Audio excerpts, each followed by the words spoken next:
Hello, hello, everybody. We are coming on here as soon as we can get our video up. Glad to see everybody. Welcome. And here we are. Hey! Hi, Mike. Hey, John, how's it going? I'm really good. I'm really good. And I'm really glad to have you here. And you know what, brother? I have to say, I'm just going to give you a off the cuff introduction because I don't have your bio here. So you're going to correct me if I miss anything. But I know from my heart, hey, Okay, everybody. Dan, wow, tons of people are just clicking in. Hey, great to see everybody. right on. Um, so we have an amazing guest today, Mike Shirko, who is just a beautiful being and who I've had the great pleasure of going to meditation retreats to, being a member of Agape together, and that we've been on this journey together. And you have such a broad spectrum of interests. You are a professional voiceover actor and teach voiceover, are a breathwork facilitator, and are growing that aspect of your spiritual growth and expression. You're a serious mover. You move and move your body, and so health and fitness are hugely important to you, and it shows. And you're a husband and a father. Like, okay, that's a Vita. That's a resume right there. You got a lot of things going. And hi, everybody. I just want to acknowledge Eric and Marcel and Anthony and Peter and Desi and Rick and, oh my God, Tammy and David. And that goes on. Hey, everybody. Dan, welcome. And welcome, Mike. Thank you so much, John. It's honestly great to be here. It's cool that we could reconnect in this way. As you were saying, we have a history, and we've been to Agape meditation retreats together. We've done some practitioner sessions together, Yeah. and honestly, it's been quite a journey since we first kind of touched base. So this is exciting for me to get to chat with you about this stuff, and yes, all my modalities, if you will, keep me busy. My kids, my career, my spiritual journey. And I'm excited to have this conversation with you today. Me too. So tell me a little bit about that journey. I'm really interested in how people, because we see it at Rhythmia all the time. People have an awakening. They awaken to the potential of their lives, and now they're going back home and they're like, I see my purpose is to save the rainforest. I want to quit my job and move to Brazil. And it's like, whoa, wait a minute. There's a movement from where you are currently to living the life that you love. It doesn't have to be logical, but it also can't be haphazard. And so I'm really interested to know how you moved from here's life, it was good, you had an awakening, and now how you got from where you were to here. That is how much time do we have here? I'll give you the Cole's notes. Okay. Honestly, from the beginning, I'd say, 4 or 5 years ago, I started getting this kind of an inner impulse. I had been a part of the Agape community for some time, probably over a decade at that point, along with my wife, and just felt like there was something trying to emerge through and as me that wasn't yet known. There was almost like a stuck, trapped energy, and I didn't understand what that was, and it came across sometimes as impatience or anger or confusion or just just not understanding what I needed to be putting my attention on. I had a great career, continuing to build. My family was complete with my second boy being born, but there was a sense of almost unfulfillment. It's hard to say that because my family makes me so happy, my job makes me so happy, but there was just a sense that something wasn't quite right, or that there was more, and that led me to my first meditation retreat, which was with Reverend Michael at Agape, and that was the catalyst of kind of shoving me off the edge of the spiritual journey, because I had some incredible insights and things just were breaking down bit by bit. Years passed, I continued the journey. I became alcohol free. I switched to a vegan, at least vegetarian, mostly vegan lifestyle. And this was all not intentional. This all kind of just happened and fell together. And I was led to plant medicine, which to me was, all the reading I'd been doing. I'd been reading dozens of books and just feeling myself full of knowledge. And then it was like, okay, I feel like the next step is plant medicine. So I came to Costa Rica and I sat in ceremony, and, it wasn't what I was expecting as far as like, the bright light, perfect, clear vision. It was a little bit rougher. It was a little bit like, holy, can I swear? Yes, you can, baby. Fuck holy yeah. shit. It was a holy shit, what's going on? And from that moment, when I got home, things between my spouse and I got very, not discontented. There was just a big upheaval in the structure of what was. And this was based on me changing, I believe, and also a sense of her feeling like I'm changing, so she's losing me. You know, there's a whole aspect of what I feel, you know, all relationships create dynamics. And I feel that sometimes those dynamics can supersede the individual, to the point where you consider those aspects before you even consider your own. So I feel it's almost a potential form of distraction, to where you're more worried about saving the relationship than actually listening to your heart and following your own path and journey. Like there's an idea of, like the idea of the relationship itself becomes more important than the actual content of it. Is that what you're saying? Yeah. Absolutely.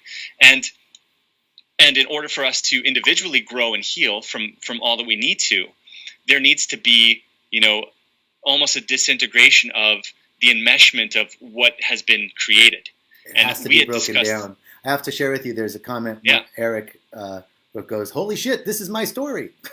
And Amanda's listening too. Just want to let you know. Okay, good. We'll keep it spouse rated. No, I'm kidding. Amanda, you're the best. Yeah. Yes, you are. And so it was the total breakdown of what my reality was. And ultimately, we had discussed this very early on in our practitioner sessions. Was very profound words that stuck to me, is that in order for something new and better to emerge, the old needs to dissolve and fall away. Absolutely. And that's so powerful, but to actually live that dissolution is another story than just saying it. You know, and that's basically what happened over the next 2 to 3 years, where there was just continued spiritual practice. There was continued acknowledgement of growth of observation. You know, I have a very solid meditation practice, more so lately in the last few years, breathwork practice, and just continuing to fellowship. I believe with like-minded individuals is huge. To have a support group, especially if you don't have anyone to talk to, it's pretty difficult, especially when the only person that you would talk to is that person that you need to kind of figure things out about. Recalibrate. Yeah.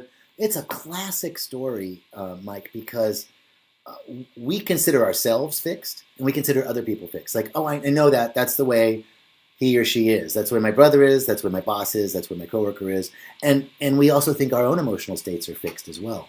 So the realization of the dynamic growth and expansion that really each day we're born anew, and we've died to something old and being born anew. And if we could bring that recognition that the person that we're waking up next to is new also, and that we're new and there's something undiscovered, I mean, that's a beautiful place to be. And it sounds like that's where you and Amanda got to. It's still a work in progress, of course. We're still learning and growing each other every day, but I do feel an expansion of a more supportive and understanding role. And I do believe that even in the being new again every day, that's where the choice lies. If you're going to participate in the creation of something new, or if you're going to allow your old patterns to just pull you back in through, so it's another day the same way. Right. And I'm not saying that, like, there's always that difference between where you are now and where you want to be. Yes. And I've felt at times, frustration or anger, because I'm like, why am I not fixed yet? Why am I not a Zen being that can handle any sort of situation, circumstance, and be totally centered and present? But it's taken coming to peace with what is and accepting what is, yes, and observing what is. And that's, such a huge part of it. Is so much of it I didn't even know what was going on in the subconscious. There's so much workings going on, from childhood patterns, from just habitual behaviors, compulsive behaviors, yes, of addiction, so much that even, consciously choosing to try and work towards waking up, there's so much to go through, and that created frustration. But then it also finally opened up to the point where that journey is the goal, the reward. There's no there's no endpoint in this life. I believe there's No. always going to be a chance to progress or evolve or to. We are expansive. We are by nature, and the universe itself is expansive, Mm-hmm. right? And what I love what you're saying is, not to an extent, but the truth is that the very things that seem to be your obstacle, the very things that you were like, why am I not this? Why haven't I arrived here? All of those issues that are coming up are exactly your curriculum. I want to acknowledge another gentleman, Peter, just said, this is my story, almost word for word. Wow. So people are really identifying with this. I'm sorry you can't see all the comments that I can see. So I'm interjecting on occasion. I appreciate you sharing that and acknowledging. And everybody, thank you, Tom, for your comments, and everybody, Desiree. But this to me has been a huge piece of understanding that the obstacle is the way, right? The very things that are challenging us, that seem to be blocking us, are the fuel for the next stage of our growth and development, and that they're specifically for us. If you had my problems, you'd be like, "Ugh, I wish I had mine back," and it'd be the same thing, because your problems are your curriculum, your issues are your curriculum. Mine are my curriculum, and we need them it's like a perfectly designed system, right? That the very things that are coming up to be challenges are the very things, like we say in plant medicine, that are seeking to be healed. Mm-hmm. And what's coming is going, right? What's coming up isn't coming to glom onto us. It's coming up to be healed and released. Yeah. So I interjected in the middle of your story. Will you? No, that was absolutely profound and very, very important to the whole aspect of things. And where should I pick it up? To today, I guess I could say, I'm 3.5 years sober, and I have grown into an individual of greater understanding of what presents itself in the day, like you were saying, the obstacle being the way, but even the emotions, the discomfort, the challenges that come up throughout the day, even emotionally or circumstantially, is not a test, but it's your opportunity to kind of observe and, okay, this is what happens when I feel that trigger, and then there's the reaction, and grabbing a sense of, okay, this is a completely unconscious pattern that I've never seen before, or this is where I can interject my intentional choice, or this is where I circle back in an intoxicated state, because as we know, emotions and reactions become chemicalized in the brain, where it becomes a state of intoxication. So not only are you not fighting, but challenging your thoughts, but you're literally challenging your body too, because your body has become that subconscious mind. Talk to me more about, I think a lot of people have this understanding today of how thoughts can become chemicalized in the body, how those addictive patterns can actually. But I'd love to hear your understanding of it and kind of explain how you came to that realization.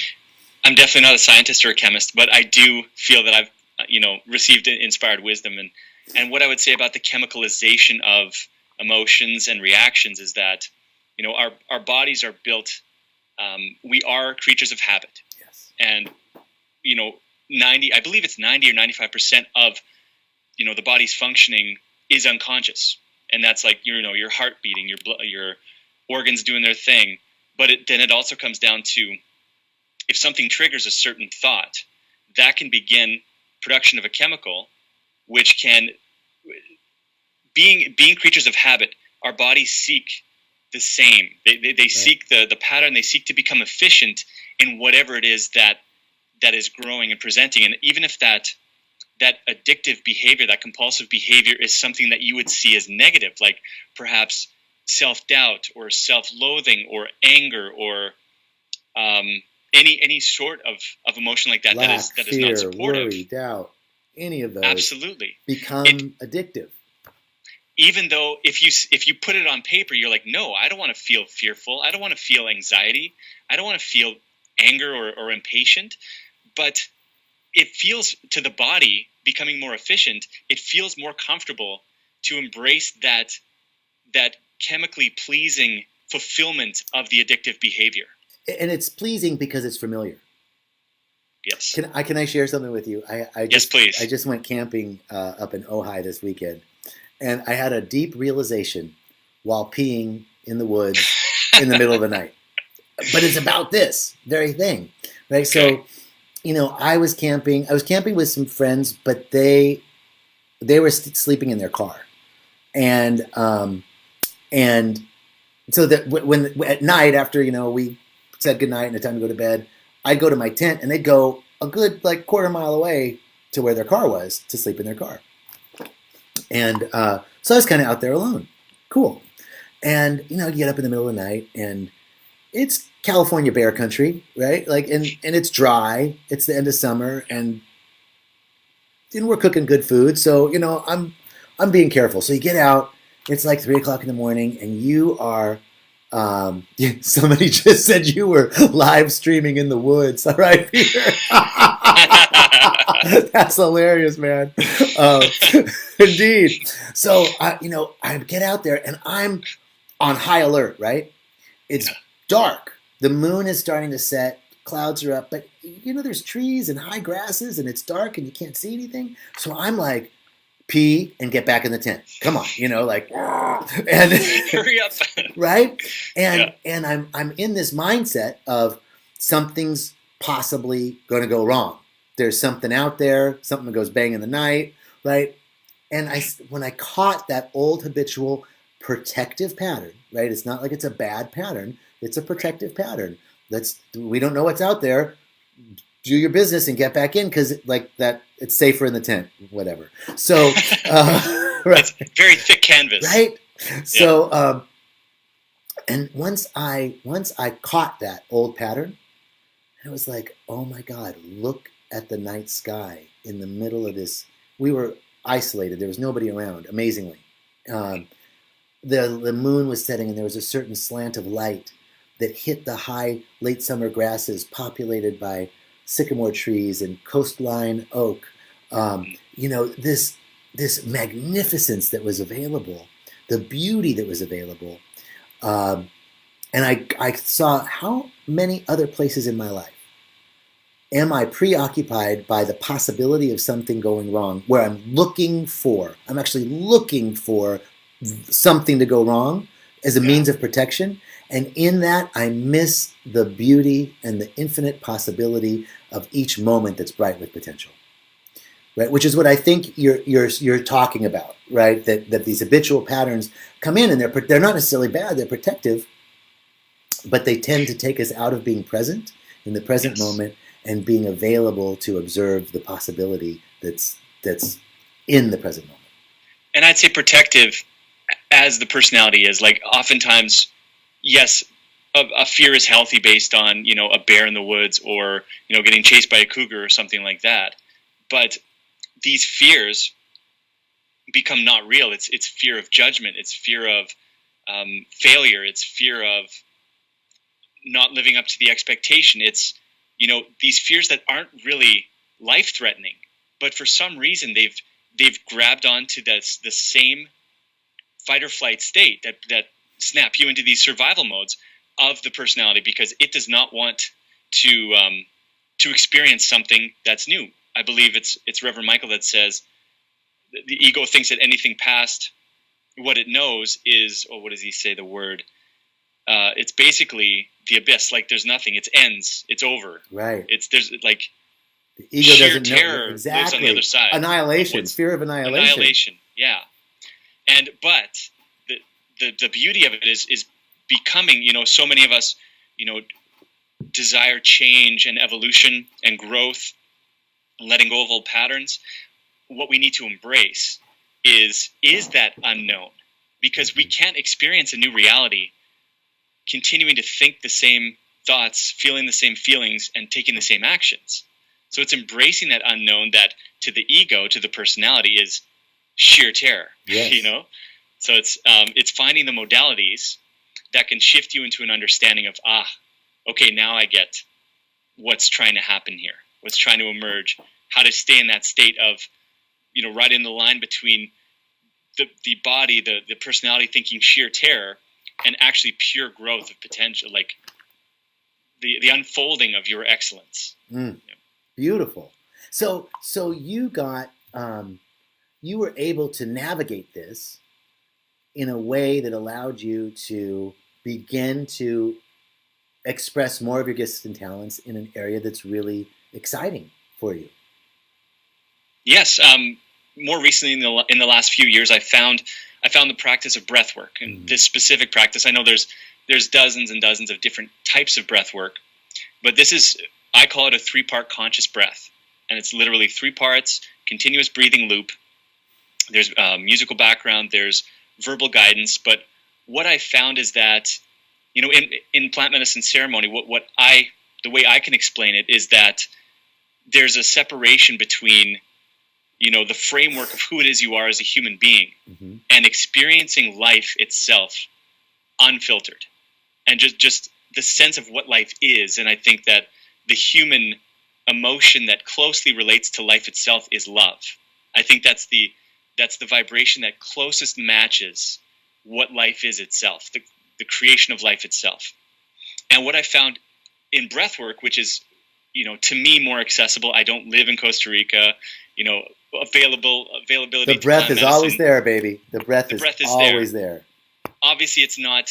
It's much more susceptible to your influences, whereas plant medicine can be a little more persuasive and calling of surrender. I don't even want to say that. I'm just going to interrupt you and say, at Rhythmia, we've had people have equally as profound experiences in breathwork as they did in ceremony.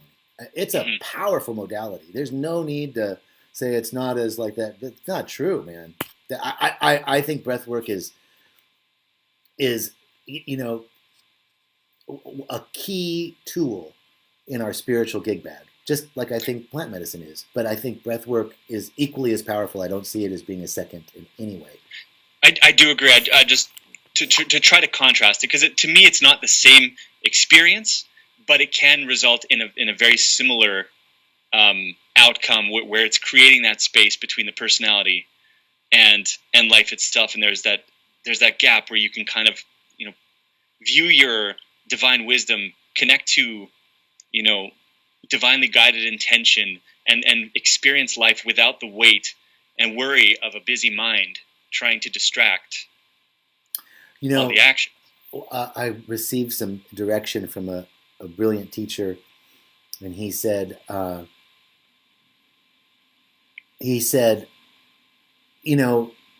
when you go to bed tonight, all I want you to do is put aside everything that's not who you are, who you really are. And he said, think about the body. By the time you're 75 years old, you have consumed like 1,600 tons of food. So where did that all go? You're not carrying 1,600 tons. So obviously our body is taking in things from the outside and making itself. So our body isn't us. The body's like food, that's stuff from the outside, externally, that's creating this. And our mind, our personality, our thoughts, that's not us. Who we are is this eternal being. So his instruction was, keep putting aside, keep taking off what's not really you. You, who you really are at the core. I thought that was such a beautiful instruction, because it gets to what you're talking about, that these thoughts, these patterns, these old habituated modes of being aren't us. And the breath helps to give us a guide to get to the truth of who we are, which is infinite potential and love. Yeah. And so much other stuff. Oh, there's so much there to unpack. It's just, it's important though to continually affirm who it is we are, because it is so easy to get caught up in the to and fro of the day to day, and just another day goes by and you're like, oh, where was my attention? Where was my intention? I didn't carry it with me. Joe Dispenza says this great thing where at the beginning of a day, just write down 3 or 4 things that you want to remain aware of and conscious of throughout the day. And I think that's so important, because even as myself, I consider myself a striver. I try to go for it full-heartedly, and I still fall down. I still get caught in my patterns. Yes. I still have experienced feelings of self-limitation, where I don't believe I'm worthy of whatever it is entering my life, or what could enter my life, or what I'm desiring more of in my life, or the vision of what my life is. Mm-hmm. And so it's all about the practice, and breath work is something accessible. I think it's an amazing modality, along with meditation, and we can get into it later, the diet and exercise as well. All these are like your tool belt to keep you conscious in those moments, so that you have that lifeline when you're in those states of intoxication that are trying to pull you back down. It's so and I love what you're speaking to is this combination, right? I feel very keenly that the connection between diet and exercise and movement and psychology, and basically we're talking about neuropsychology and the habitual patterns that are triggered by neural pathways. You brought up Joe Dispenza and like all of that, and performance. You said you're a striver, right? So you've got diet and nutrition, neuropsychology, our practices, movement, meditation, breath work, prayer, fellowship, study, service, all of those things, and how all of that relates to performance, how we show up in the world. So tell me about how all of those things fit together for you. A little bit about your practice.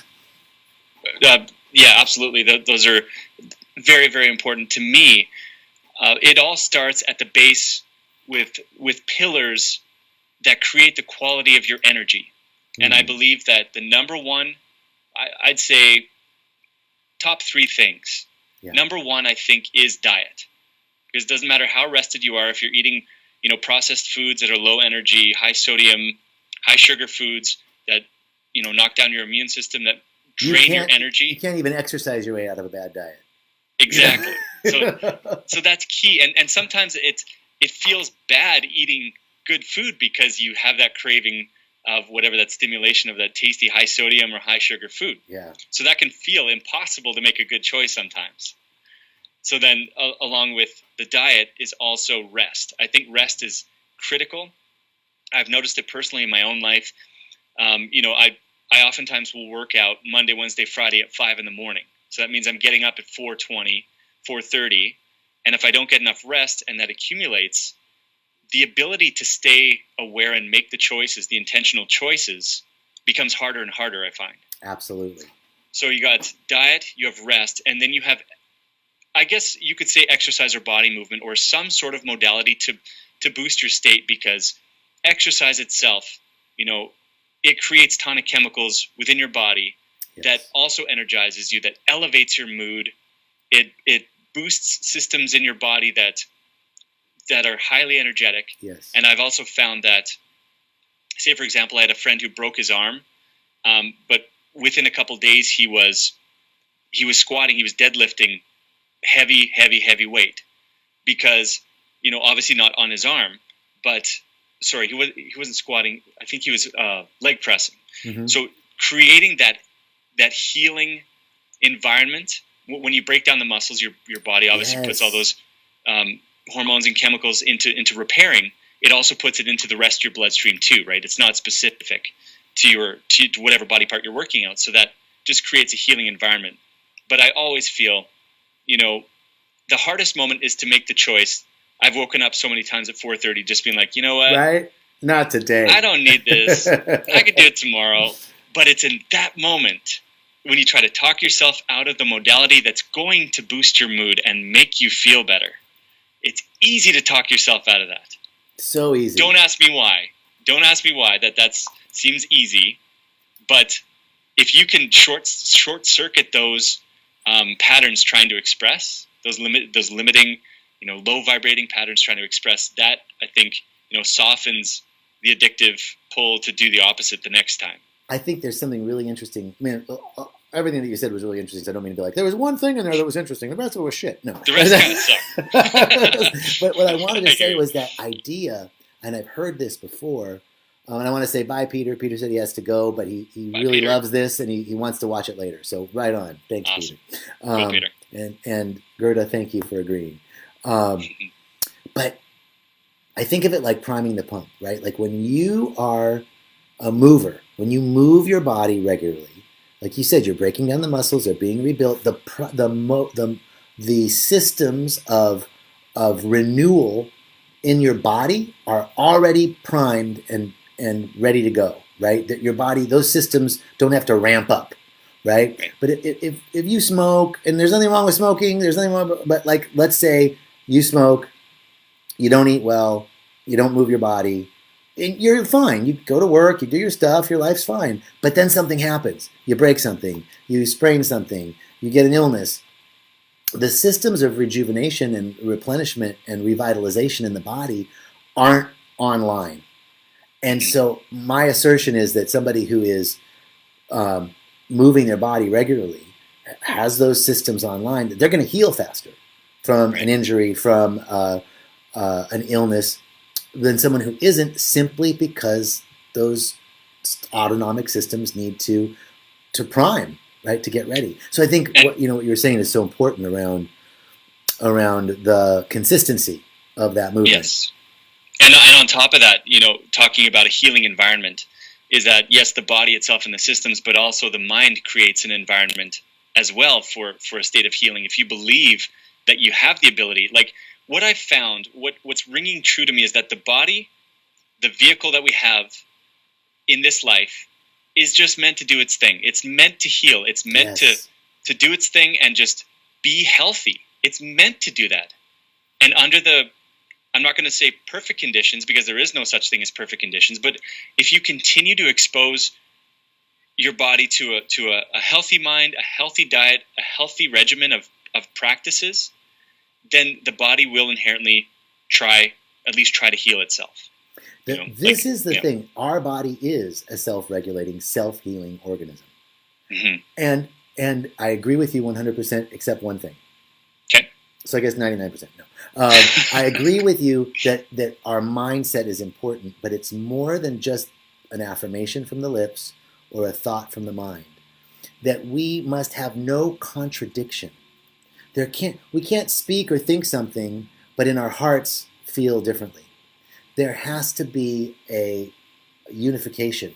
So I can't be like, all right, I have an illness right now, and thinking I'm gonna this isn't really, I'm not really sick, right? When like I'm sick, I don't feel well, right? It's Yeah. not just about saying I'm not sick, everything's fine. That's a bypass. But when we can bring our thoughts, words, and deeds in alignment, then our word is productive.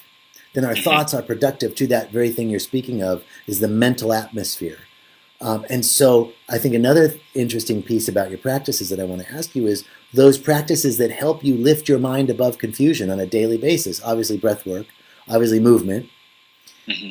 Tell me about your other practices that keep you lifted in that mental environment. As far as, like, besides those basic ones that I practice, or do you want me to speak of all of them? Well, you kind of shared a little bit about breath work and your movement. I'm sure, is there meditation? Is there, what's your fellowship like? What's your study? Who are you studying with? That kind of stuff. Mm-hmm. Meditation is by and far the most fundamental to me. I've always said that meditation is my anchor and breathwork are my wings, where it keeps me grounded. I can tell if there's been a period of time where I haven't meditated, even if it's only 15 minutes in a day. I can tell, because just like rest, I feel like there's an internal battery that is always refilled with rest. I also feel that there's another battery for meditation, and not only does it, the science and art behind it, but just creating a state of awareness of what is going on in your mind, creating some space and moments between thoughts or around thoughts. It's another energy source that I can sense when it's not full or being filled on a regular basis. Beautiful. And it doesn't have to be anything crazy. When I first started practicing, I was like, okay, I need to do it for at least 60 minutes. I need to do the proper ritual. I need to wear my mala beads, and I need to light the right candles. It was very much a I have to do this the right way. That's the striver side of me. I'm going to do the best meditation, Right. the best meditating. But what I've found in my practice over the years is that sitting, closing your eyes, 5 minutes, watch the breath.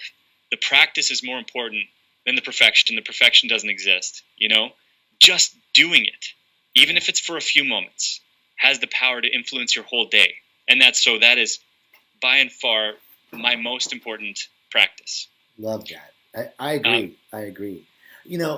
I'm amazed. We're coming to the end of our time here pretty soon, and I haven't gotten to half the questions I wanted to ask you. Well, tell me to shut up then. No. This has been great. This is amazing. So great to talk to you. But what I'd love to do is I do have 2 questions for you. One, are you a reader, and what are you reading right now? When I first entered this pull, this dive, this journey, I read anything and everything. I read, probably half the books on your wall. I got into the Bhagavad Gita. I read the Seed of the Soul several times. Gary Zukav, great book. Eckhart Tolle, his first and second books, unbelievable. Ernest Holmes, so many books that he has. Even more earlier on, I read some David G. books. He has a lot of really interesting perspectives and practices of meditation itself. Mm-hmm. There's a great book called The Secrets of Meditation, which was kind of a beginning, that along with Reverend Michael at Agape. Now it's more into what's evolved is that I'm reading less. I don't know if it's due to time or focus, but it's more about specifics. Like I've found through a breathwork practice actually that I carry a lot. I grew up in a home that there was conflict, from the caregivers, and I've found that I've been trying to conceal that. I've been trying to hide that, and not allow that feeling to come up. As we discussed before, it has to come up to be released. I wasn't allowing it to come up, and through a breathwork class, I realized. And it sounds so silly just to have a thought, but when you have a thought that feels so true to yourself, just like any realization or aha moment, it was, I carry a lot of anger with me, and I'm not allowing it to move. And so wow, huge. So versus reading, I found like if something's inspiring me, I actually I'm reading an anger management book. I started reading a book about mental capacity because I believe that I've brought upon myself a type of, I'm going to try to put this correctly, like self-induced forgetfulness. Like I believe that I forget the term. I'm reading up more on it, but it's basically I've shut off parts of my childhood. I don't remember much of my childhood, but it's been a protective modality. Right. And now I'm starting to. I was fearing that I'm like, wow, like I have a horrible memory. How am I supposed to talk to people when I'm, presenting or doing a breathwork class or trying to run a meditation? How do I get these ideas out of my head when I'm forgetting everything, in the moment? And so I thought that I had an issue. So I started reading this book, but then I realized the more that I was in alignment with my truth, my voice through this practice, the more I was accepting of the moment that, yes, I carry anger and that's okay. And I'm becoming more observant of it. The books have kind of taken a side stance, and the practice has taken more of a fore stance to where I'm heaven bent on trying to get over myself. And I feel I know what I need to do, but I just have to do it. As far as fellowship, I feel like I could expand that. I would love to talk to you every day if possible. I watch Agape on the weekends. My wife and I have wonderful, open-hearted conversations about life, about goals, about family, about everything. Beyond that, I don't have a ton of regular support, which I am actively seeking. But I find that it is very important to create that community, which I found at Agape and with individuals like yourself. Yeah. Even digitally. Absolutely. Yeah. It's still a connection that's very key. I had, because of COVID, my assistant at Rhythmia, we talk all the time. And we're video chatting or FaceTiming or talking on the phone because we're working, right? But we haven't physically been in the same place. And I saw her this weekend for the first time in like 6 months. And we both went, I feel like I talked to you all. I feel like I don't feel like there's any difference, but this is the first time in 6 months that I've physically seen you, Wow. So I say that by way of saying that the digital piece is truly a miraculous gift that we have now. All right, last question. Yes. And I'll give you two. You can choose which one. Okay. All right. So they're kind of my end questions that I always do. The first one is, if you were in my shoes, what question would you ask that I haven't? So you can do that one, or tell us something that you want us to know. It doesn't have to. It could be about yourself. It could be about the airspeed velocity of an unladen African swallow. It could be, like some piece of information that you want to share with us. So you could do one or the other, because sometimes people get stuck on one. So I'll give you the option. Which one do you want to answer? I want to tell you something. I want to remind individuals, viewers, and listeners that to work on themselves to build that self-love. Because honestly, I have two analogies that I don't have to, I can quickly skim through. Is just basically, if you can fill yourself up, if you can keep yourself in alignment with your purpose, because I believe we're all here on purpose with a purpose, and whether or not, varying degrees of how much we're actually enacting and involved with that unfoldment and sharing, there's always a level of self-belief that I think is very important, that will protect you and hold you through each moment, knowing that each moment is the universe helping you evolve. Because there will be moments of resistance, there'll be moments of challenge, there'll be moments of tragic proportion that can occur in people's lives, and surpassing human logic and intellect, feeling unfair or frustrating or whatever the case may be. And I'm not speaking of anything in particular. I'm speaking of just people's stuff that they go through on a day-to-day basis in life as a human. Yeah. Knowing that there is a pathway seeking to be found in every moment, and that it's important for you to do the work to become aware of those moments, because you are an absolutely 100% unique and fully needed individual. You need to be you right now. And I know it's been said a million times, but now more than ever, because I feel that the world is waking up. I feel that the grime and the goop is working itself up to the surface to be burned off globally, macro level, micro level. And we all have the power to be our own supporters. And the analogy is the bird landing on the branch. The bird doesn't worry about the strength of the branch that it lands on, because it believes in its ability to fly, in its wings. So if you create within yourself an inner love and inner strength and inner knowing and trust with whatever that is, whether it's the universe, God, yourself as an individual, whatever it is, that can carry you through every single moment, knowing that there is a learning opportunity, knowing that this life is precious and sacred, yet short, and we're here to learn. We're not here to live a challenge-free life. So just embracing what is and going forth with that knowing. Beautiful. And that's so many words, and I'm sorry if that wasn't clear. No, it was beautiful and heartfelt and authentic and real. And I just want to thank you. I want to thank you. I want to recognize also, there's nice comments coming up. People are saying how beautiful your breathwork class is. So I want to say, check out, it's MikeSherko.com, right? MikeSherko.com/breathwork. Perfect. And there's information. So Mike Sherko, the voiceover actor and teacher. Mike Sherko, the breathwork teacher. Mike Sherko, the plant medicine journeyer. Mike Sherko, the father. Mike Sherko, the husband. We just thank you so much for bringing all of you to this interview today, and for being who you are. And I'm so grateful that our paths cross. They'll continue to cross, brother. I'm so thankful. Thank you for being here. Thank you for having me, and I'm beyond grateful. So thank you. My pleasure. And thanks to everyone who's here, commenting, listening, watching. You guys are the Yes. best. Put in the work. You guys got this. You're all here on purpose with a purpose. So Woohoo! Love it. On purpose with a purpose. Thank you, Mike. All right, no problem, everybody. JJ. Thank you. We'll see you guys tomorrow. Don't forget, Jerry's doing his Facebook Live tomorrow at 9 a.m. Pacific time. You always want to catch those words of wisdom. And I'll be back Thursday with Walking the Path.